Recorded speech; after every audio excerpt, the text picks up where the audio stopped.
اللہ تبارک و تعالیٰ نے عیسیٰ علیہ السلام کو چند معجزات عطا فرمائے۔ قرآن مجید میں سورہ آل عمران کے آیت نمبر 49 میں وہ معجزات موجود ہے۔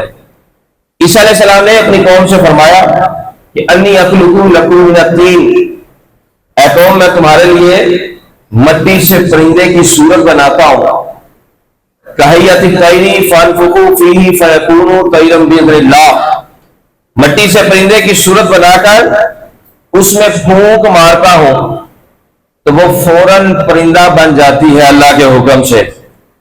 وَأُبْرِئُ الْأَكْمَحَ وَالْأَبْرَصَ، اور میں شفا دیتا ہوں مادر ذات اندھے اور سفید داغ والے کو۔ وَأُحْيِي الْمَوْتَى بِإِذْنِ اللَّهِ، اور میں مردے زندہ کرتا ہوں اللہ کے حکم سے۔